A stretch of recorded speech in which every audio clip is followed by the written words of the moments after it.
দস্ত হিমালয় পৰ্বতৰ তলত ইমানে বেছি চাপ অৰ্থাৎ ষ্ট্ৰেছ সঞ্চিত হৈ গৈছে যি নেকি বিজ্ঞানীসকলে কোৱা মতে অতি কম সময়ৰ ভিতৰতে এক ভয়াৱহ গ্ৰেট হিমালয়ান আৰ্থকুইকৰ সৃষ্টি হ'ব পাৰে।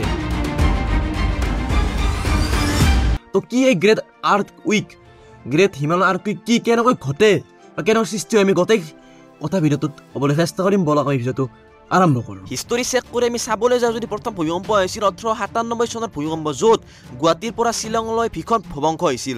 দ্বিতীয় ভূমিকম্প হৈছিল 1936 চনৰ ভূমিকম্প য'ত নেপাল বিহাৰত লাখ লাখ মানুহৰ মৃত্যু হৈছিল। তৃতীয় ভূমিকম্প হৈছিল 1950 চনৰ ভূমিকম্প য'ত আছাম তিব্বত আৰ্থকুইক বুলি কোৱা হয় আৰু এই ভূমিকম্পটো হৈছিল পুৰা ভাৰতৰ অৰ্থাৎ ইণ্ডিয়াৰ আটাইতকৈ লাৰ্জেষ্ট ভূমিকম্প আছিল যাৰ মেগনিটিউড হৈছে 8.6 ৰিক্টাৰ। যোৱা 14 ছেপ্টেম্বৰত যিটো ভূমিকম্প গ'ল এই ভূমিকম্পটো অনুমান কৰি বিজ্ঞানীসকলে কৈছে যে great Himalayan earthquake is coming. তো বিজ্ঞানীসকলে কি কাৰণে ক'লে great Himalayan earthquake is coming? Himalayan পৰ্বতখন হৈছে দুই টেকনিক প্লেটেৰে গঠিত। এটা প্লেট হৈছে ইণ্ডিয়ান প্লেট আৰু আনটো হৈছে ইউৰেছিয়ান প্লেট।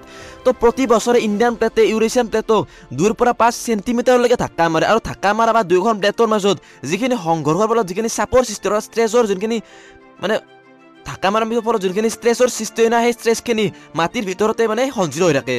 তো এতিয়া যদি আমি অনুমান কৰিব যাওঁ যদি 1950 চনৰ পৰা সিমান বেছি ইমান ডাঙৰ ভূমিকম্প হোৱা নাই এতিয়ালৈকে আমি গম পোৱা মতে। তো তেতিয়াৰ পৰা আমি এতিয়ালৈকে চাওঁ যদি প্ৰায় 70 পৰা 80 বছৰ পৰা হৈ গৈছে। তো প্ৰায় 70 বছৰ ধৰি হিমালয়ান পৰ্বতে সেই 70 বছৰৰ ষ্ট্ৰেছসমূহ জমা কৰি ৰাখিছে মাটিৰ তলত আৰু যেতিয়াই সেই চাপ অৰ্থাৎ ষ্ট্ৰেছসমূহ মুক্ত কৰিব হিমালয়ান পৰ্বতৰ তেতিয়াই এক ভীষণ ভূমিকম্পৰ সৃষ্টি হ'ব আৰু যাক নাম দিছে বিজ্ঞানীসকলে গ্ৰেট হিমালয়ান আৰ্থকুইক আৰু যাৰ মেগনিটিউড হ'ব 8 পৰা 9 ৰিক্টাৰ। তো এতিয়া ইয়াৰ প্ৰভাৱ ইণ্ডিয়াৰ প্লেটত যিখন ঠাই আছে নেপাল, ভূটান, উত্তৰাখণ্ড, পাঞ্জাৱ আৰু অসমৰ লগতে মেঘালয় আৰু ইয়াৰ লগতে যিখিনি ইউৰেছিয়ানৰ যিখিনি ঠাই আছে সেই ঠাই গোটেইখিনি শেষ হৈ যাব। কিন্তু এতিয়ালৈকে বিজ্ঞানীসকলে ঠিক টাইম ক'ব পৰা নাই যে কেতিয়া গ্ৰেট হিমালয়ান আৰ্থকুইক হ'ব।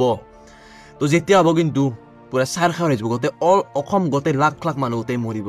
শেষত মই এটা কথা কওঁ আপোনালোক যিহেতু প্ৰকৃতিৰ বস্তু হৈয়ে থাকিব কাৰণ প্ৰকৃতিৰ বস্তু কোনেও ৰখাব নোৱাৰে ভগৱানৰ বাহিৰে বেলেগ কোনেও ৰখাব নোৱাৰে। যদি আমি কিছুমান যদি সৰু কিছুমান যদি আমি পদক্ষেপ গ্ৰহণ কৰোঁ সচেতন যদি হওঁ তাৰ পৰা আমি অলপ হ'লেও বাচি থাকিব পাৰোঁ। যেনে ঘৰ চৰ নিৰ্মাণ কৰাৰ ক্ষেত্ৰত আমি ভালদৰে ঘৰটো নিৰ্মাণ কৰাৰ ভালদৰে গুৰুত্ব দিয়া উচিত। তাৰ লগতে যদি আপোনাৰ বিল্ডিঙত যদি আছে তাৰ লিফ্টত কোনো ধৰণৰ নাইবা বিল্ডিং থাকিলে যিমান পাৰে আপুনি খোজকাঢ়ি দিয়ক লিফ্টত নাইব আৰু তাৰ লগতে গছৰ তলত নাথাকিব ভূমিকম্প হোৱাৰ সময়ত। তাৰপিছত ভৱনৰ ওচৰত নাথাকিব, তাৰ ফলত বিদ্যুৎ খুঁটা থাকে তাৰ তলত নাথাকিব। তো এই সৰু কিছুমান পদক্ষেপে আমাৰ জীৱনটো ৰক্ষা কৰিব পাৰে। ধন্যবাদ।